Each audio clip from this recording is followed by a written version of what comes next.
This content is AI generated for informational purposes only and should not be directly used for clinical decision-making.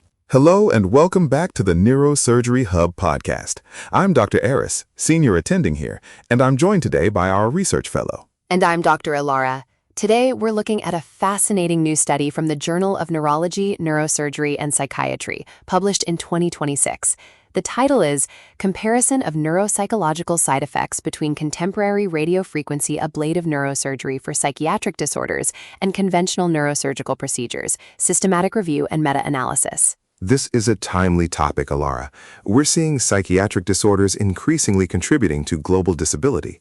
As clinicians, we know that despite significant advances in conservative management, pharmacology, therapy, the prevalence of treatment-resistant cases remains remarkably high. Exactly. And that's where neurosurgery for psychiatric disorders, or NPSD, comes in.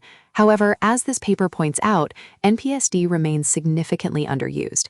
The authors suggest this is largely due to strict regulations and, perhaps more importantly, historical concerns regarding the specialty. Those historical concerns often center on one specific area, neuropsychological side effects, or NPSE. There's a lingering stigma from the early era of psychosurgery that makes both patients and referring physicians hesitant, even when conservative options have been exhausted. That's the core of why the systematic review and meta-analysis is so important for our field. The researchers set out to compare these contemporary radiofrequency ablative procedures, modern NPSD, against what they term conventional neurosurgical procedures. When they say conventional neurosurgical procedures, they're providing a benchmark. In the neurosurgical community, we have established expectations for cognitive and psychological outcomes in standard operations. By comparing NPSD specifically to those, they're trying to quantify if the historical concerns about psychiatric surgery actually hold up under modern scrutiny. Right. The focus here is on contemporary radiofrequency ablative neurosurgery. We aren't talking about the blunt instruments of the mid-20th century.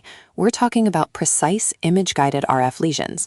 The paper really highlights that the underuse of these techniques is a barrier for patients with treatment-resistant disorders who are currently contributing to that global disability burden. It's a matter of evidence-based practice. If the data from this meta-analysis shows that the neuropsychological side effect profile of modern RF ablation for psychiatric cases is comparable to the NPSE seen in conventional neurosurgery, it could challenge the current regulatory landscape. It addresses the why behind the underuse. If the NPSE profile is favorable, the argument for keeping these procedures under such strict regulations compared to other neurosurgical interventions becomes harder to maintain. For the residents and students listening, it's important to note the methodology here. A systematic review and meta-analysis is the highest level of evidence. By aggregating the existing data on radiofrequency ablative neurosurgery, the authors are looking for a definitive answer on whether modern NPSD carries a disproportionate risk of cognitive or psychological harm. And that focus on contemporary techniques is key. As surgical precision has improved, our understanding of the neuropsychological impact has had to evolve.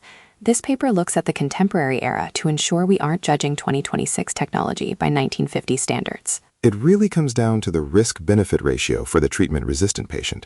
If we can demonstrate that the neuropsychological side effects are managed and predictable, we might see a shift in how NPSD is integrated into the broader psychiatric treatment algorithm. It's a call for us to look at the data rather than the history. The study provides a much-needed comparison that could potentially bridge the gap between the high prevalence of disability and the underuse of these neurosurgical interventions. Well said. It's about moving the field forward through rigorous analysis. That's all the time we have for today's episode. Thanks for joining us on the Neurosurgery Hub. We'll see you next time.